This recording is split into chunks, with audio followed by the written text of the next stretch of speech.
Shalom, wassalam, Mina, Muria.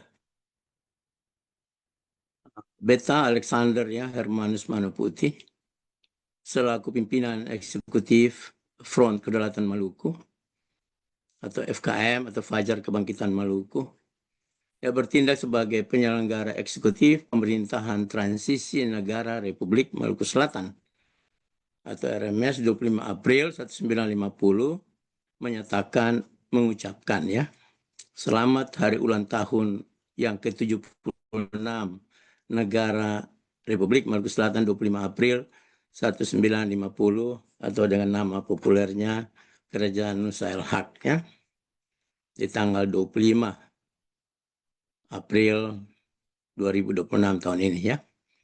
Nah, Tuhan Yesus memberkati Pono-Pono kedaulatannya untuk segera dalam waktu yang singkat dinikmati oleh seluruh bangsa Alif Uru atau bangsa Inia ya, Ina.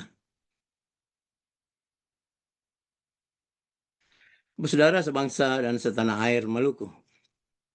Nah, dalam rangka memperingati hari ulang tahun negara yang resmi berdiri ini, Republik Maluku Selatan 25 April tahun 25 April 2026 disingkat RMS atau populernya dengan nama Kerajaan Nusa El Haq, maka saya atau Beta ingin menyimak ya atau mengemukakan atau menyajikan suatu pernyataan resmi kepada halayak ramai bahwa Maluku Selatan telah merdeka secara resmi.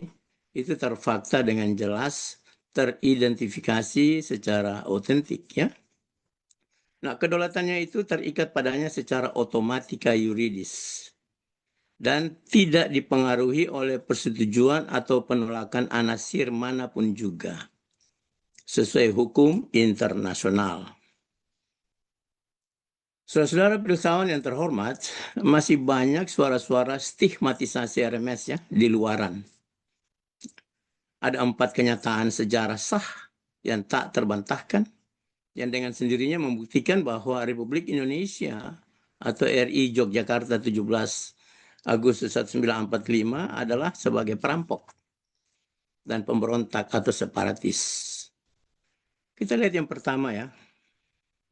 Pada tanggal 19 Agustus 1945, 2 hari setelah kemerdekaan Republik Indonesia, Soekarno mengangkat Mr. Latuh Harhari sebagai Gubernur Maluku yang berkedudukan di Yogyakarta. Nah, pada saat yang sama, Maluku Selatan masih dikomandoi oleh Dewan Maluku Selatan sebagai pemerintah otonom yang sah, yang masih bertanggung jawab full kepada pemerintah Belanda. Bagaimana bisa ini ya? RI merdeka sesuai dengan Atlantic Charter untuk daerah Yogyakarta dan sekitarnya. Lalu tiba-tiba tidak ada hujan, tidak ada angin, terus Soekarno mengangkat Mr. Latuh Harhari sebagai Gubernur Maluku. Lalu berkedudukan di Yogyakarta. RI merdeka tapi angkat gubernur untuk Maluku, ini kan satu hal yang sangat on logic ya. Tidak ada hubungan baik fungsional, struktural, sejarah, budaya antara Maluku Selatan dan Yogyakarta. 2 daerah yang terpisah sangat jauh. Yang satu rasnya Mongoloid, itulah RI, Mongoloid, sementara Maluku rasnya itu Pygmy, Paleo, Negrito, Melanesoid, dan Australoida. Masing-masing punya bahasa pribumi yang berbeda, langit dan bumi. Kalau istilah orang Maluku, orang Ambon bilang tembak dengan meriam, saya kena ya. Tapi itulah kenyataan, fakta. Nah, dari kenyataan ini saja sudah membuktikan secara otentik bahwa Yogyakarta alias Soekarno adalah perampok. Kenyataan ini bagi para penjilat atau para mental budak, para yang sekolah di belakang sekolah, atau para pencinta kedudukan, para pecinta kepeng, dan para pengkhianat, maka mereka akan bilang bahwa Maluku Selatan lah yang perampok. Aneh tapi nyata. Yang dirampok digelari perampok, yang dirampas hak-haknya digelari sebagai perampas oleh golongan yang beta sebutkan tadi di atas itu, saudara-saudara ya. Nyata tapi aneh, aneh tapi nyata. Sementara yang benar-benar merampok di siang bolong malah disanjung-sanjung sebagai pahlawan sampai detik ini.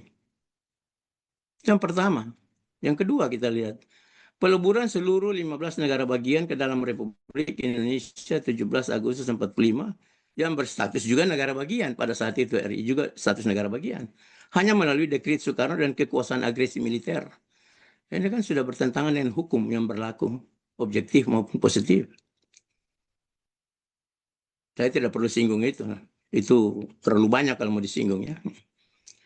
Yang ketiga, saudara-saudara, Republik Indonesia Serikat 27 Desember 49 yang secara resmi adalah keputusan internasional konferensi meja bundar lewat langkah-langkah transisinya pada pasal 2.1 dan 2.2 ya.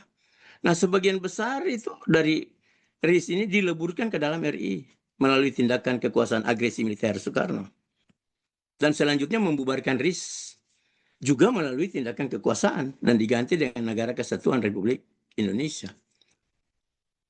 Itulah NKRI. 17 Agustus 1950, tetapi masih dengan bayang-bayang RI yang sebenarnya telah dibubarkan pada saat itu juga. Jadi tetap NKRI untuk, karena tadinya RIS, serikat, dirubah jadi kesatuan. Jadi tetap pakai NKRI di depan. Namun dibayang-bayangi oleh RI, jadi jarang disebut negara kesatuan, hanya disebut RI, RI, RI. Seakan-akan RI itu masih hidup, RI sudah tidak ada, sudah mati, sudah dikuburkan ya.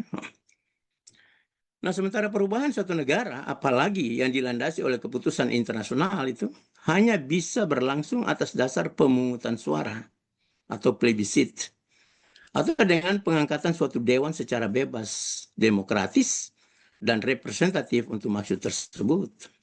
Ini tidak pernah terjadi, saudara-saudara. Tidak pernah ada. Ya. Yang keempat, menganeksasi atau merampok hak kemerdekaan dan kedaulatan negara yang resmi berdiri. Itulah Republik Maluku Selatan. Sementara Republik Maluku Selatan memiliki hak perlakuan yang sama dan setara secara hukum internasional, baik dengan RI maupun dengan RIS itu sendiri. Nah, kita semua pihak seharusnya sadar dan mengerti bahwa pada saat itu kita semua yang berada dalam Nusantara ini itu memerdekakan diri dari penjajahan Belanda dan bukan dari Indonesia, bukan dari RI. Indonesia, RI, Yogyakarta juga memerdekakan diri dari penjajahan Belanda. Jadi tidak ada istilah separatis satu terhadap yang lain. Kita semua dari ujung barat Sumatera sampai ujung timur Papua itu punya hak yang sama. Merdeka dari Belanda, bukan merdeka dari RI. Yang sekarang ini seakan-akan kita itu merdeka dari RI. Tindakan-tindakan yang dilakukan mereka itu seakan-akan kita itu merdeka dari RI ini fatal. Kenyataan yang fatal, bukan demikian. Kita kan dijajah oleh Belanda dan kita merdeka dari Belanda, oke? Nah, sampai di sini saya kira bisa paham ya. Nah, hanya RI Jawa yang idiot saja dan yang bebal saja yang mengatakan bahwa semua komponen wilayah di Nusantara termasuk RMS sebagai separatis terhadap Republik Indonesia Jawa. Sungguh-sungguh sangat memalukan ya saudara-saudara. Sangat memalukan. Dari kenyataan ini saja, maka apabila kita bersekolah di dalam sekolah, maka hanya ada satu kata resmi secara hukum menyatakan untuk Soekarno dan atau Republik Indonesia bahwa mereka lah yang pemberontak atau separatis. Sangat jelas ya saudara-saudara pendengar dimanapun berada. Maling berteriak kepada pemilik rumah sebagai maling. Ini adalah filsafat Jawa. Mengenakan kata sebaliknya kepada si pemilik yang sah. Secara hierarki di Nusantara ini hanya ada 4 kategori negara yang benar-benar absah dan pada saat itu belum termasuk Papua Barat ya. Pada saat itu saya berbicara belum termasuk Papua Barat pada saat itu. Yang pertama itu negara bagian Republik Indonesia 17.845 berdasarkan Piagam Atlantik 14 Agustus ya 1941 mereka itu tempelkan itu Piagam Atlantik di mana-mana. Dan mereka merdeka berdasarkan itu. Namun sayangnya bahwa negara ini telah dibubarkan secara resmi oleh Soekarno juga pada 15 Agustus 1950 berkenaan dengan kehadiran Negara Kesatuan Republik Indonesia NKRI 17.850. Kategori yang kedua ke-15 negara bagian lainnya ya, di samping Republik Indonesia. Kategori yang ketiga Republik Indonesia Serikat 27 Desember 1949. berdasarkan interaksi yang berlangsung ya melalui perjanjian Linggarjati, Renville, Van Rooyen-Rum, resolusi Dewan Keamanan PBB, dan pada akhirnya ditetapkan oleh Konferensi Meja Bundar melalui langkah-langkah transisinya pada pasal 2.1 dan 2.2. Dan kenyataan ini tidak dapat dirubah ke dalam bentuk apapun kecuali hanya melalui plebisit atau pemilihan umum dan atau pembentukan dewan secara bebas, demokratis, dan representatif untuk maksud tersebut. Namun dibubarkan oleh Soekarno melalui kekuasaan dan kekuatan militer. Yang keempat, Republik Maluku Selatan, 25 April 1950. Berdasarkan Konferensi Meja Bundar juga melalui plebisit dan keputusan Dewan Maluku Selatan, 11 Maret 47 dan 24-25 April 1950. Dua sistem yang sangat brilian yang diakui oleh seluruh dunia internasional, namun juga ditumpas oleh Soekarno melalui kekuasaan dan kekuatan militernya juga pada saat itu. Jadi sangat jelas ya bahwa saudara-saudara bahwa semuanya memerdekakan diri dari penjajahan Belanda dan bukan dari RI si perampok ya. Itu harus diingat baik-baik. Nah, semua orang mau jungkir balik kah, mau telan paku melintang kah, kata orang Maluku, atau mau bunuh diri kah sekalipun, tidak akan pernah bisa menyangkali keabsahan keempat kategori negara tersebut di atas.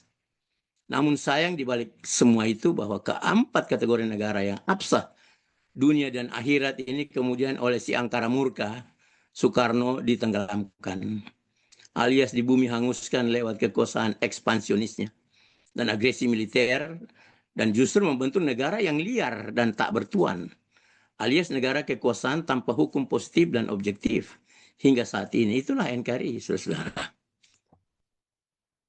Nah, kita lihat Maluku telah merdeka resmi dari penjajahan Belanda. Mari kita lihat di mana itu.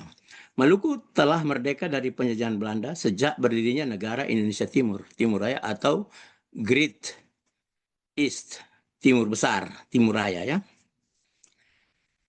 Dalam Muktamar Denpasar, Bali, 7 Desember 46, itu pada pasal 5 butir 1 dikatakan begini.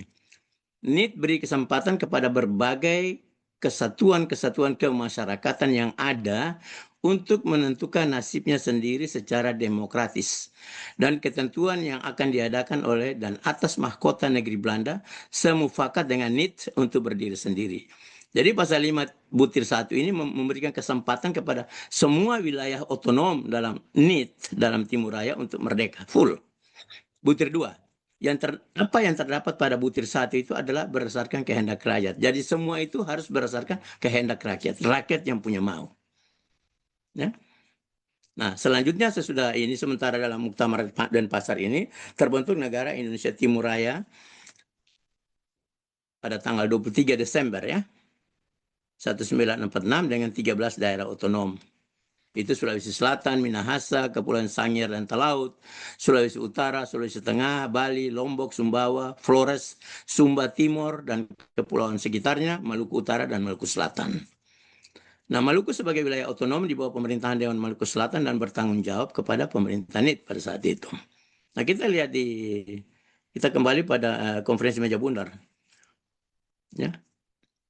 Dalam pertemuan itu terdiri dari perwakilan dari Republik Indonesia, dari Belanda, dari UNCI. UNCI ini United Nations Commission for Indonesia, artinya Komisi PBB untuk Indonesia. Ya, dan BPF. BPF ini Badan Permusyawaratan Federasi yang dipimpin oleh Sultan Hamid II dari negara Kalimantan Barat ya. Nah, mereka sukar untuk mencapai kesepakatan. Karena kenapa? Tersirat di dalamnya bahwa RI, Republik Indonesia, tetap ingin menguasai seluruh wilayah Hindia Belanda. Dari sini bisa kita lihat ya. Jadi dalam pertemuan kenapa Linggarjati gagal, Renville gagal, Van Rooyen-Rum gagal, resolusi Dewan Keamanan gagal, semua itu kenapa? Karena RI selalu mau mengambil seluruh wilayah Hindia Belanda. Padahal dia termasuk dalam penjajahan Hindia Belanda, di samping kita juga semua. Tapi dia mau monopoli. Gitu. Akhirnya gagal sampai kepada Konferensi Meja Bundar, hampir gagal lagi saudara-saudara. Nah, pada saat itu UNCI kemudian mengusulkan persyaratan yang sejalan dengan persyaratan dalam Linggarjati dan Renville yang kemudian melahirkan pasal 2 dari langkah-langkah transisi. Nah, pasal 2.1 itu dia katakan begini. pembagian RIS ke dalam negara bagian itu belum final. Jadi kalau secara finalnya akan dipastikan oleh suatu badan perwakilan sesuai dengan Undang-Undang Dasar sementara RIS. Dengan pengertian tentang adanya nasib sendiri di antara penduduk wilayah yang bersangkutan berdasarkan rekomendasi UNCI. Jadi pada pasal 2.1 ini memberikan kesempatan untuk penentuan nasib sendiri untuk berdiri sendiri, negara sendiri ya. Nah, pada pasal 2.2 itu setiap negara bagian akan diberi kesempatan untuk menyetujui Undang-Undang Dasar. Dalam hal tidak menyetujui, maka diperkenankan membentuk hubungan khusus dengan RIS dan Kerajaan Belanda. Ya, jadi di pasal 2.2 ini meratifikasi Undang-Undang Dasar. Kalau kita tidak setuju, misalnya dari Sumatera tidak setuju, ya dia berhak membentuk negara sendiri. Dari Kalimantan tidak setuju, dia berhak membentuk negara sendiri. Itu prinsipnya begitu ya. Nah, pada prinsipnya bahwa kedua pasal dari Konferensi Meja Bundar tersebut juga terdapat pada atau tersirat dan tersurat pada perjanjian dekolonisasi yang sebelumnya. Misalnya seperti Konstitusi RIS ya, pada 31 Januari 1950 pada pasal 43, 44, dan 189 ayat 4 menyangkut penentuan nasib sendiri. Jadi pada pasal 43 ini sama juga berkata untuk memerdekakan diri, dan pada pasal 44 itu kehendak rakyat, dan pada pasal 189 ayat 4 dari Konstitusi RIS ini dia membuka kesempatan untuk meratifikasi Undang-Undang Dasar. Jadi pada prinsipnya sama, sejalan seirama dengan Konferensi Meja Bundar. Jadi kalau tidak mau meratifikasi berarti ya sudah silahkan keluar, mereka akan diri sendiri. Itu semua punya hak yang sama, saudara-saudara. Apa yang terjadi pada tanggal 21 April 1950? Presiden Sukawati menerima penggabungan NIT ke dalam RIS. Peristiwa ini sangat bertentangan dengan kenyataan. Jadi karena diteror terus, kan benteng terakhir itu kan NIT, Negara Indonesia Timur. Semua sudah didekretkan masuk dilebur masuk dalam RI semua. Nah, terakhir itu benteng terakhir itu ya NIT. Karena kalau NIT selesai dimasukkan ke dalam RIS, ke dalam RI berarti sudah selesai habis. Nah, karena diteror terus-menerus dengan mereka punya angkatan perang RIS masuk di Makassar pada saat itu, sementara Kapten Andi Asis juga ditangkap, dimasukkan dalam penjara. Jadi Presiden Sukawati ini mau kepala sakit lagi dia langsung terima ya. Nah, ini penggabungan ini sangat sangat fatal, saudara-saudara. Sangat bertentangan dengan yang pertama, piagam pengakuan RI atas NIT. Jadi Republik Indonesia negara bagian mengakui NIT negara bagian pada 19 Januari 1948. Dua negara bagian yang berdiri sama tinggi dan duduk sama rendah. Bertentangan dengan ini. Yang kedua, Oktober 1948 pemerintah Belanda memberikan jaminan jangka panjang untuk NIT kepada seluruh komponen wilayah otonom untuk penentuan nasib sendiri. Karena kenapa? Karena mereka memang melihat manifest RI untuk menduduki teritori negara-negara bagian tersebut. Dan ini dilaporkan di PBB oleh Dr. Van Rooyen pada 22 Desember 1948. Ya, sehubungan dengan pasal 102 Piagam PBB. Yang ketiga, keputusan Badan Perwakilan NIT pada 25 Maret 1950 yang menyatakan bahwa NIT tetap menjadi negara bagian dalam RIS. Yang keempat, keputusan konferensi segitiga antara RIS, NIT, dan RI 10 April 1950. Rakyatlah yang menentukan perubahan status suatu daerah. Kalau kita lihat ini keputusan yang keempat ini, jadi RIS, NIT, dan RI, mereka RI ini sengaja membuat satu undang-undang, tapi nanti dia injak di bawah kakinya sendiri. Itu fakta kenyataan. Dia bikin dia injak sendiri. Ya. Dia bikin seakan-akan mau menunjukkan kepada dunia luar bahwa saya ini adil, tapi putar balik di belakang. Dia injak-injak kembali itu undang-undang. Nah, yang kelima, pernyataan RIS bahwa NIT tidak dapat dibubarkan begitu saja, apalagi dengan menggunakan tindakan yang tidak sah dan atau teror. Ini RIS. Sementara mereka teror terus. RIS menteror terus, RI teror terus, NIT ya. Makanya Presiden Sukawati menyerahkan NIT ke dalam RI. Yang keenam, NIT ini merupakan negara yang surplus. Di seluruh negara bagian NIT yang paling surplus, ya, paling makmur. Ya.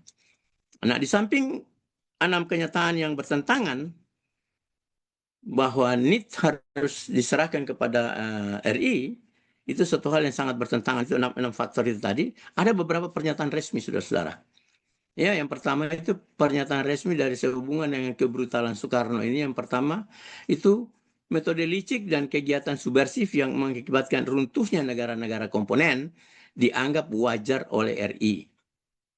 Oleh dan sebab itu Sultan Hamid II ini perkataan Sultan Hamid II. Dia yang melaporkan ini kepada pemerintah Belanda. Dia sebagai kepala negara Kalimantan Barat, termasuk ketua Badan Permusyawaratan Federasi 15 negara bagian, dia menggambarkan kejahatan kejahatan RI kepada Yang Mulia Ratu Kerajaan Belanda sebagai berikut. Dia katakan begini, di seluruh Indonesia, gejala kehancuran dan keruntuhan sudah kelihatan. Saat itu hanya NIT, negara Indonesia Timur, Sumatera Timur, dan Kalimantan Barat, negaranya sendiri, yang mempunyai pengecualian. Namun masih ada kekuatan subversif yang masih aktif. Dan sangat diragukan apakah pemerintah pada negara-negara tersebut akan terus mampu melanjutkan kepemimpinannya. Artinya, apakah pemerintah NIT, pemerintah Sumatera Selatan, dan pemerintahan Kalimantan Barat itu mampu meneruskan dia punya pemerintah atau tidak? Ternyata kan nanti tidak, karena NIT akan serahkan lagi dia punya negara kepada RI kan. Dalam kenyataannya demikian kan. Nah, para pemimpin rakyat terus mengalami tekanan dan teror secara kontinu yang akibatnya membuat para pemimpin cenderung melemah dan mengalah terhadap penyimpangan asas-asas dan keputusan-keputusan yang sebenarnya. Nah, dalam usahanya memperluas teritorialnya, ini maksudnya RI, dalam usaha TRI memperluas teritorialnya dengan cara-cara menghilangkan negara-negara bagian, maka negara RI Jogja menggunakan rupa-rupa metode yang ilegal. Sementara peraturan-peraturan undang-undang dasar diinjak-injak di bawah telapak kakinya sendiri. Jelas ya pernyataan Sultan Hamid itu sebagai kepala BPF. Yang kedua, pernyataan dari Presiden Sukawati sendiri. Tidak ada alasan untuk dapat membubarkan NIT jikalau alasan tersebut diletakkan pada pertimbangan yang sehat dan praktis. Ya karena memang dia diteror dengan agresi militer terus, dengan kekuatan militer Soekarno, maka dia mengalah. Ya. Maka dia bilang, tidak ada alasan untuk membubarkan NIT jika alasan itu diletakkan pada pertimbangan yang sehat dan praktis. Berarti alasan membubarkan NIT ini sudah tidak sehat, karena memang melalui agresi militer. Bagaimana dengan pernyataan Mawaikere, pimpinan Tuapro Minahasa, ya? Dia katakan begini, sebagaimana telah diakui dalam dokumen rahasia, sebagian besar penduduk negara Indonesia Timur adalah federalis. Hanya kaum federalis tidak mau cerewet, dia bilang. Ya, lebih-lebih pendirian federalis itu bukanlah barang bikinan, akan tetapi kehendak nature atau kehendak alam yang tidak dapat dilenyapkan oleh keinginan keuntungan sendiri.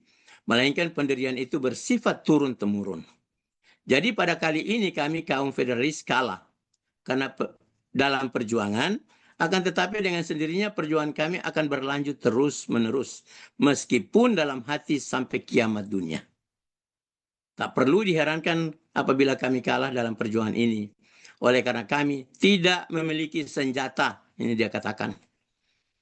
Karena telah ternyata tidak ada kemerdekaan dan tidak ada demokrasi. Itu dia nyatakan. Siapa ada senjata, ialah yang berkuasa. Kesukaran-kesukaran yang terjadi sekarang ini baru pada permulaan banjir besar, baru dalam perjalanan. Jadi dari ketiga pernyataan ini kita sudah jelas ya lihat bahwa memang si Angkara Murka Soekarno dan dia punya RI ini betul-betul jiwa ekspansionisnya luar biasa dan menguasai seluruh Indonesia dengan cara apapun, cara ilegal tadi sudah jelas dikatakan itu. Jadi saudara-saudara siapapun yang mau berbicara tentang keabsahan di dalam negara Indonesia ini, mari kita duduk dengan otak yang dingin, dengan dasar hukum yang jelas.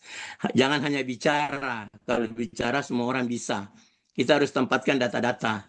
Kita harus kemukakan data-data yang jelas ya. Karena kita sekolah di dalam sekolah, bukan sekolah di luar sekolah atau di belakang sekolah, oke? Ya. Nah, alangkah naifnya bahwa keputusan internasional yang melahirkan negara RIS dapat dirubah oleh Insinyur Soekarno hanya berdasarkan agresi militer dan keputusan sepihak 19 Mei 1950.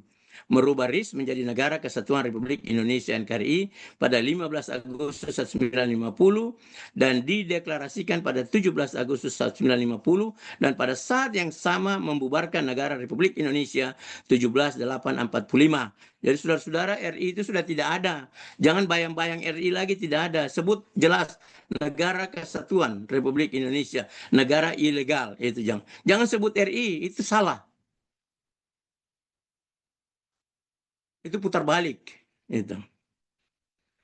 Sebagaimana yang telah beta uraikan tadi di atasnya bahwa hanya 4 kategori negara yang absah di Nusa Antara ini. Nah, terlihat di sini betapa kepintaran Soekarno telah berubah menjadi kebodohannya. Dengan merubah RIS ke dalam NKRI hanya berdasarkan keinginan merampok hak orang lain melalui kekuasaan dan agresi militer yang dimilikinya saat itu. Ya, saudara-saudara, sebelum semuanya kasib, sebelum NKRI terbentuk 17/8/50 berdasarkan agresi militer Soekarno dengan membubarkan seluruh kedaulatan negara bagian, termasuk membubarkan keputusan KMB 27 Desember 1949, yaitu melikuidasi RIS ke dalam NKRI tersebut, maka rakyat Maluku Selatan lewat pemimpin-pemimpin yang federalis secara bebas, demokratis, melalui plebisit dan keputusan Dewan Maluku Selatan 11 Maret 1947 dan 24-25 April 1950 sebagai pemerintah otonom saat itu yang bertanggung jawab kepada pemerintah NIT dengan segera dan serta-merta memproklamasikan kemerdekaan negara Republik Maluku Selatan pada 25 April 1950 de facto de jure juga berdasarkan seluruh keputusan dekolonisasi internasional, nasional, keputusan RIS, sejarah dan budaya Maluku yang memang telah merdeka sebelum dijajah oleh Belanda.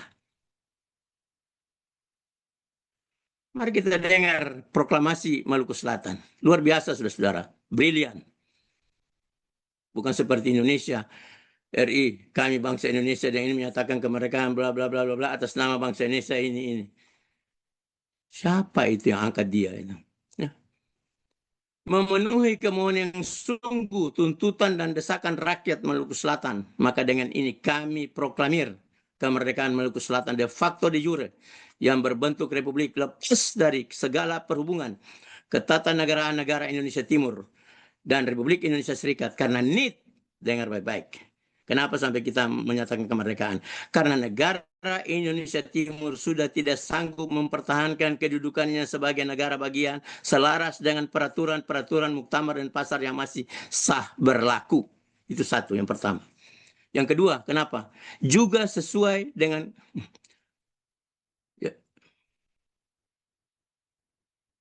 juga sesuai dengan keputusan Dewan Maluku Selatan 11 Maret 1947.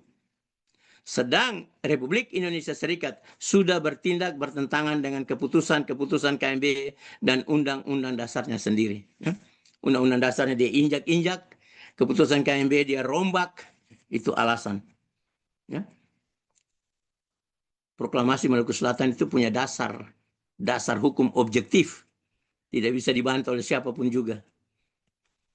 Ada 7 argumen yang tidak dapat disangkal tentang keabsahan proklamasi Republik Maluku Selatan. Yang pertama, alasan RIS bertindak bertentangan dengan keputusan KMB dan konstitusinya sendiri. Sementara ini tidak mampu mempertahankan kedudukannya selaras dengan keputusan muktamar dan pasar yang masih berlaku. Ini alasan yang paling luar biasa, penting.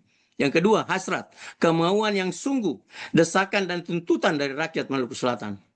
Ketiga, kesempatan. Sebelum semuanya kasib, maka Maluku Selatan telah menggunakan prosedur hak dan waktu yang tepat untuk merdeka. Brilian, saudara-saudara. Yang keempat, dasarnya. Itulah keputusan Dewan Maluku Selatan 11 Maret 1947 secara otomatis terlepas dari NIT dan RIS. Dan keputusan Dewan Maluku Selatan 24-25 April 1950 melalui plebisit. Yang kelima, kriteria. Ada wilayah, ada penduduk, ada pemerintah.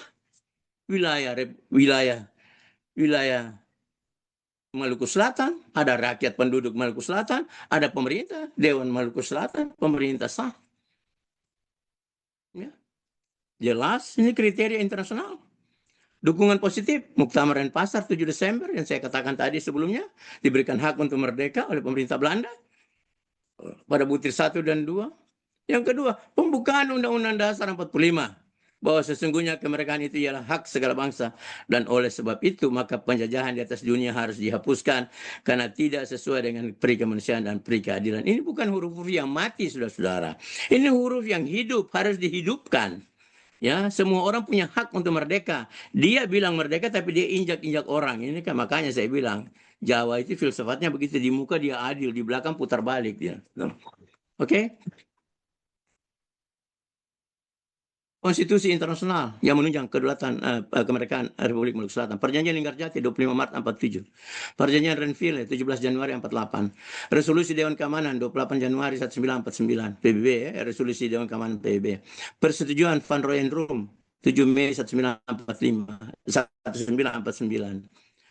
Konferensi Meja Bundar 27 Desember 1949 dengan langkah-langkah transisinya.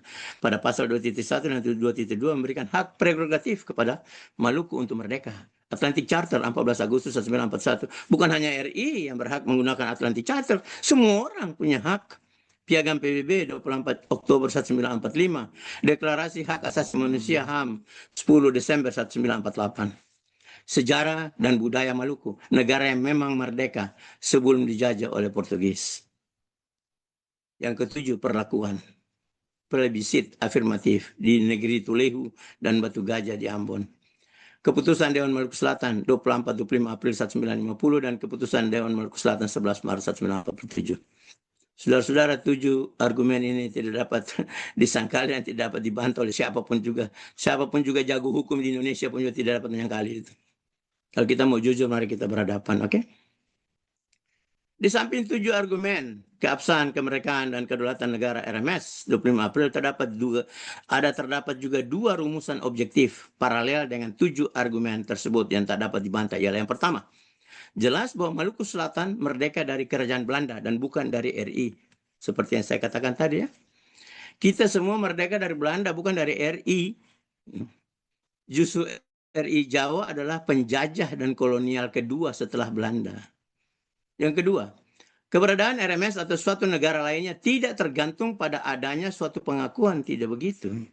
Pengakuan berdasarkan hukum internasional modern bukanlah sesuatu yang bersifat hukum atau undang-undang, namun hanyalah mempunyai efek pernyataan, declaratory effect.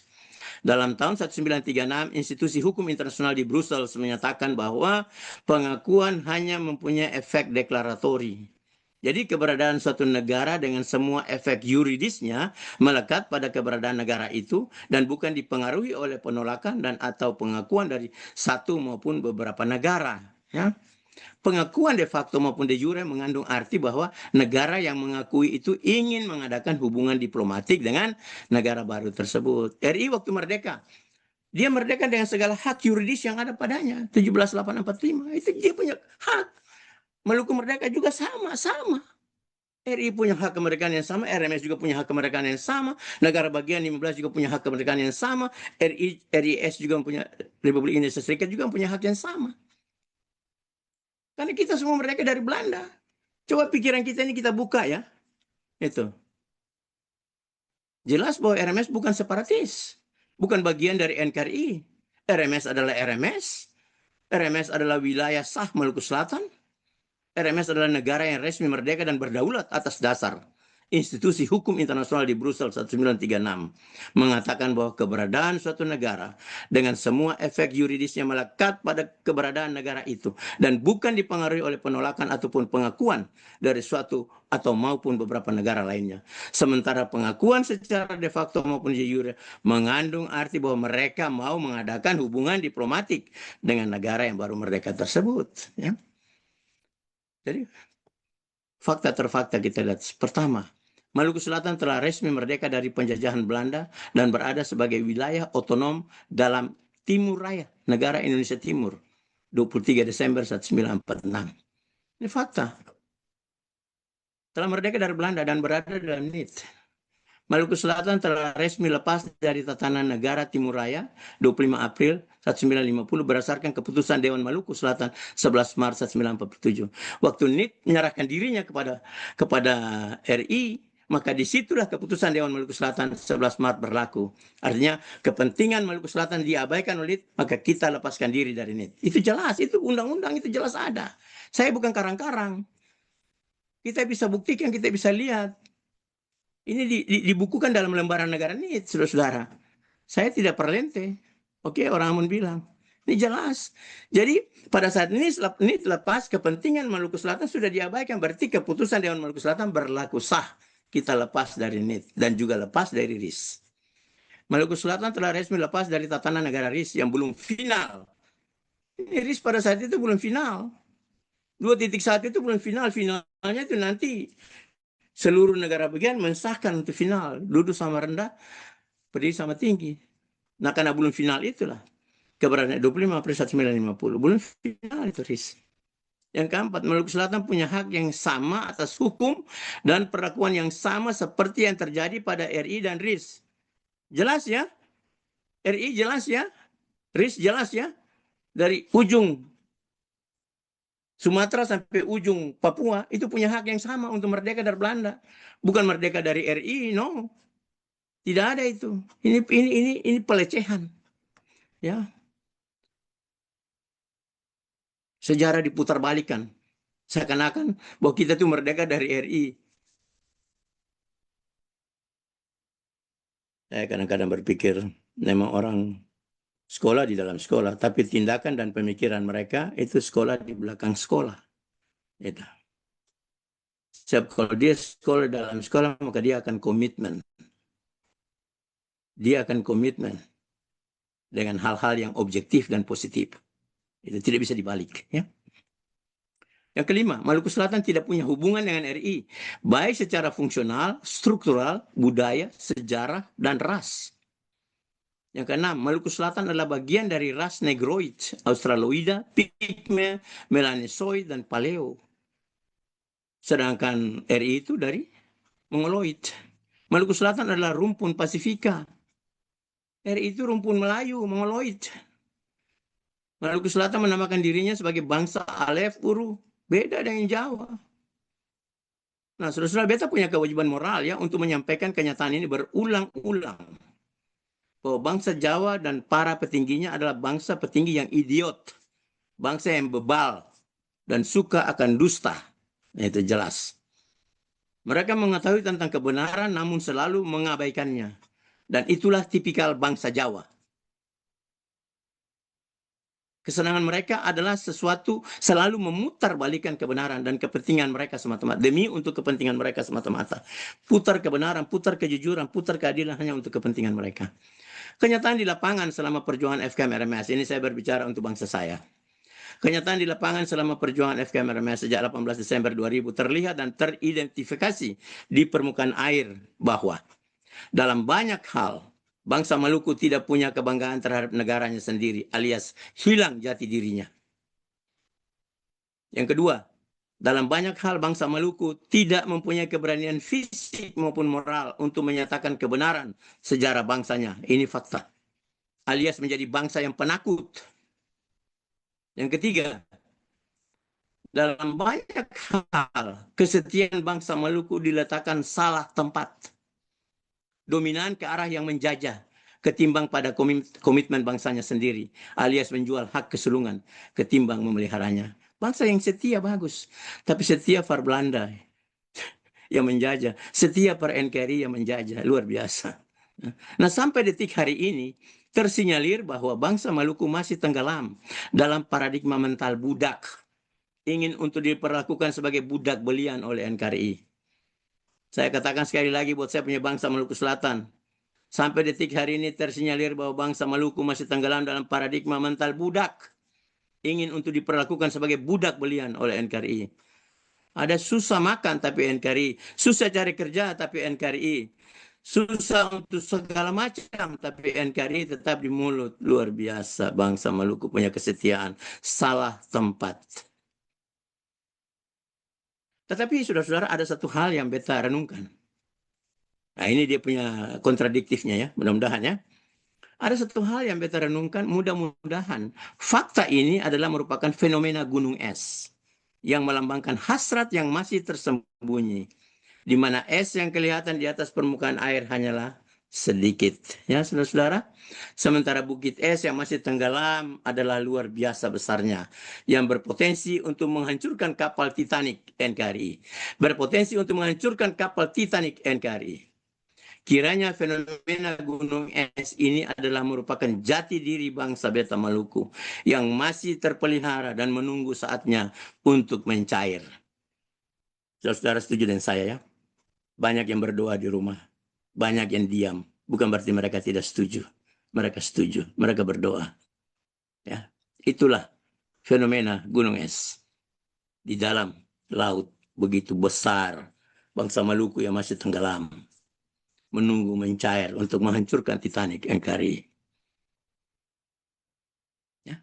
Kiranya fenomena gunung es ini adalah merupakan jati diri bangsa Beta Maluku Selatan yang masih terpelihara dan menunggu saatnya untuk mencair. Inilah kata penghiburan dan kekuatan. Tapi inilah kenyataan. Negara RMS 25 April 1950 yang sementara dikomandoi oleh Front Kedaulatan Maluku FKM 18 Desember 2000 melalui Alexander Hermanus Manputi yang bertindak sebagai pengambil kebijakan dan keputusan tunggal menyatakan dengan tegas kepada NKRI dan atau kepada Presiden Prabowo sebagai berikut. Yang pertama, NKRI dan presidennya sebagai negara dan oknum penjajah segera angkat kaki dari wilayah sah negara Republik Maluku Selatan 25 April 1950 2026. Sebagai wujud sanksi keberadaan efek yuridis hukum internasional yang melekat pada proklamasi negara Republik Maluku Selatan dan sesuai pula dengan hak yang diberikan kepadanya oleh Konferensi Meja Bundar 49 pada pasal 2.1 dan 2.2. Itu yang pertama. Segera angkat kaki. Yang kedua, saya tidak berbicara soal waktu. Beta tidak bicara soal waktu. Tetapi Beta mengedepankan fakta ketetapan hukum internasional, moral, sejarah, dan budaya tentang keberadaan resmi suatu negara Republik Maluku Selatan Kerajaan Salhak 25 April 1950 yang kemudian dianeksasi dan dijajah secara brutal, secara amoral, secara anarki, secara anomi oleh NKRI. Yang ketiga, kedudukan saya Beta adalah sebagai pengambil inisiatif moral bersejarah sejak akhir tahun 2000 berdiri menentang dan menyadarkan kebiadaban penjajahan NKRI atas negara sah Republik Maluku Selatan 25 April 50 dan rakyatnya telah teruji, terpatri dan tak terpatahkan jasmani maupun rohani sesuai dengan berjalannya waktu dalam menyatakan kebenaran kehadiran negara Republik Maluku Selatan 25 April di dunia ini hingga dengan saat ini, saudara-saudara. Kalau memang kehadiran Board of Peace, ciptaan yang mulia Presiden Donald J. Trump, Presiden Amerika Serikat adalah benar-benar untuk mewujudkan suatu perdamaian hakiki berlandaskan nilai-nilai objektif kebenaran hukum, hak asasi manusia, nilai-nilai sejarah dan budaya atas kehadiran suatu kelompok bangsa atau negara yang terbukti de facto de jure dirampas haknya secara sewenang-wenang oleh negara lain, maka sangatlah diharapkan perlakuan dan sepak terjang BOP atau Board of Peace dalam rangka mengatasi dan memulihkannya secara positif dan objektif pula. Saya pribadi dan rakyat saya Maluku Selatan melalui kehadiran negara Republik Maluku Selatan 25 April sangat menghargai dan menjunjung tinggi kehadiran dan sepak terjang perdamaian kemanusiaan Board of Peace dimaksud. Sebagaimana Indonesia dalam hal ini, NKRI gigih dalam setiap momen PBB. Mereka memang selalu gigih, saudara-saudara. Dengan tujuan sebagai oponen terhadap RMS Papua Barat dan Aceh dan lain-lain. Jadi di mana saja ada hal-hal yang kira-kira menyangkut hak politik atau indigenous people, itu mereka tetap masuk. Karena mereka sengaja mau jadikan diri sebagai oponen. Ya. Mereka sibuk sekali di PBB maupun di BOP juga. Berapapun harganya mereka akan bayar. Karena mereka selalu ingin menjadi oponen terhadap RMS, Papua Barat, Aceh, dan lain-lain. Maka Indonesia juga tidak segan atau tidak akan ketinggalan untuk mencari posisi dalam Board of Peace. Betapapun harganya mereka akan bayar. Karena tujuan terbesar ialah juga menjadikan dirinya sebagai oponen terhadap RMS, Papua Barat, Aceh, dan lain-lain. Sementara isu Palestina Gaza itu hanyalah sebagai lipstik saja, supaya tidak kelihatan balangnya. Ya. Mungkin sisi internasional tidak sadar tentang hal ini, namun kami sebagai yang telah memahami siapa Indonesia sebenarnya tidak akan terkecoh dengan kelicikan kerdil yang dipertunjukkan oleh Indonesia. Ya, saudara-saudara. Saudara, inilah yang disebut dengan hikmat dunia yang sementara dipertontonkan oleh Indonesia Jawa. Namun hikmat Allah atau Tuhan pasti mengatasinya dalam waktu yang singkat sampai Kejadian 15 ayat 16 berlaku atau tergenapi. Nah, dalam hal ini, saudara-saudara, Indonesia tidak beda jauh dengan Nigeria, tidak beda jauh dengan Venezuela dan Iran. Pembantaian Kristen, pembantaian hak politik dan hak asasi manusia, pemaksaan pelaksanaan transmigrasi ke daerah tertentu, pemaksaan pelaksanaan pola pertanian yang tidak sesuai dengan kondisi daerah tertentu, perampasan sumber daya alam daerah, pembatasan roda pembangunan fisik daerah tertentu, peniadaan pemberdayaan sumber daya manusia daerah tertentu dalam rangka memiskinkan mereka. Kesemuanya ini adalah tipologi Indonesia sejak berdirinya Indonesia. Yang saya bicara ini kenyataannya. Saudara-saudara di Maluku, sekolah pintar-pintar, keluar jadi ojek. Itu kenyataan fakta. Negara yang kaya istilahnya tikus mati dalam lumbung beras. Kita punya ikan yang begitu banyak, kita punya harta kekayaan yang lain begitu banyak, tapi kita miskin, saudara. Karena apa? Karena kita masih mental budak. Cobalah pikiran kita itu dibuka ya. Mudah-mudahan apa yang saya beta katakan hari ini dapat membuka alih pikiran semua. Berdoa per Tuhan, ketong berdiri serentak untuk menyatakan, minta ketemu kedaulatan dikembalikan. Oke? Jangan tinggal di nau-nau. Minta. Rela jadi budak. Terus jadi budak seperti Israel dulu. Mau kembali terus ke Mesir, Musa sakit jiwa dan dorang. Mau kembali ke Mesir jadi budak di Mesir terus. Padahal Tuhan mau mereka pergi ke negaranya sendiri untuk jadi tuan di negara. Kita punya harus mental tuan, saudara-saudara. Saudara bangsa Maluku, mental kita itu mental tuan, bukan mental budak. Oke? Nah, di dalam menyatakan pandangan politik kita, bangsa Maluku atau Papua Barat atau Aceh, termasuk Sumatera dan lain-lainnya, tidak perlu kita bertele-tele, saudara-saudara. Kalau kita telah merdeka atau mau merdeka atau sementara mempertahankan hak kemerdekaan tersebut, maka nyatakan fakta terfakta itu dengan jelas, jangan ditutupi. Dari waktu lepas waktu, terus-menerus, ulang terus, sampai telinga tuli. Seperti Tuhan Yesus bilang, toh, itu kalau Ale mau minta sesuatu dari Bapa di sorga itu, macam, untuk kasih contoh kan itu, hakim yang lalim dengan janda terus-menerus, akhirnya hakim dia kondor, dia ikut janda pemau. Nah, kita harus nyatakan terus. Kata 7 tambah 7. 10 ampa di perahu. Kata buju tambah buju. Ikut beta punya mau. Oke? Itu. Sebab kemerdekaan suatu bangsa dengan segala efek yuridisnya terletak secara hakikat pada bangsa itu sendiri. Dan tidak dipengaruhi oleh penolakan atau persetujuan dari pihak atau bangsa lain manapun juga. Nah, kalau ada bangsa lain yang mau mengakui kemerdekaan tersebut, bukan berarti bahwa dia mengakui kemerdekaan itu. Bukan. Tapi dia mau mengadakan hubungan diplomatik. Itulah rumusan hukum di Brussel tahun 1936. Itu jelas. Saya menekankan, beta menekankan kepada petinggi-petinggi Indonesia termasuk presidennya, supaya keberadaan NKRI sebaiknya mundur secara teratur dari seluruh wilayah jajahannya dengan terhormat. Ini sudah berkali-kali saya katakan, dan saya tetap menyatakan berkali-kali. Karena saya punya negara, itu sah. De facto de jure. Sebagaimana Anda sah, saya juga sah. Saya bukan merdeka dari Anda, saya merdeka dari penjajah pertama Belanda. Anda penjajah yang kedua, oke? Mundur secara teratur dari seluruh wilayah jajahannya dengan terhormat, ketimbang pada akhirnya hancur berantakan dengan tidak hormat dan amat memalukan. Saudara yang beta hormati, bangsa beta Maluku Selatan, kiranya penyimakan fakta terfakta tentang penjajahan NKRI atas seluruh wilayah komponen di Nusantara ini. Demikian pula dengan adanya interaksi yang sementara berlangsung, baik fisik maupun moral antara NKRI dengan RMS, Papua Barat, dan Aceh, termasuk Sumatera, menjadi perhatian hakiki ya dari pihak internasional. Baik itu Board of Peace yang mulia Donald J. Trump maupun PBB, Perserikatan Bangsa-Bangsa, ke arah penegakan hukum bangsa-bangsa yang bermakna positif dan objektif ya, saudara-saudara. Jadi beta rasa untuk kali ini sementara untuk waktu yang ini nih sampai dulu ya. Untuk sementara waktu cukup dulu ya. Ini beta kemukakan hal ini dalam rangka haruan tahun Republik Maluku Selatan Kerajaan Nusantara Hak. Ketemu yang lama, ketemu akan menikmati ketemu punya kedaulatan.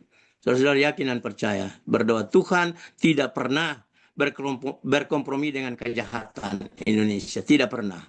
Tuhan mengasihi Indonesia, tapi Tuhan tidak pernah berkompromi dengan kejahatan yang dilakukan oleh Indonesia terhadap seluruh orang yang ada. Baik di Papua, di Maluku, di Aceh, dan di mana-mana. Dengar sekali lagi saya bilang, Tuhan mengasihi Indonesia, tapi Tuhan tidak pernah berkompromi dengan kejahatan yang mereka lakukan. Oke? Sampai bertemu lagi dalam suasana yang saling berdiri sama tinggi dan duduk sama rendah. Tuhan Yesus Kristus memberkati kita sekalian ya. Saya peringatkan Pak Presiden Prabowo yang saya hormati, mari kita duduk, kita bicara. Pak Prabowo, saya ingatkan, Tuhan memberkatimu, Tuhan mengasihimu, Tuhan mengasihi Indonesia, tapi Tuhan tidak pernah kompromi dengan kejahatan yang Anda lakukan dan Indonesia lakukan. Oke? Terima kasih. Shalom wassalam. Mena Muria.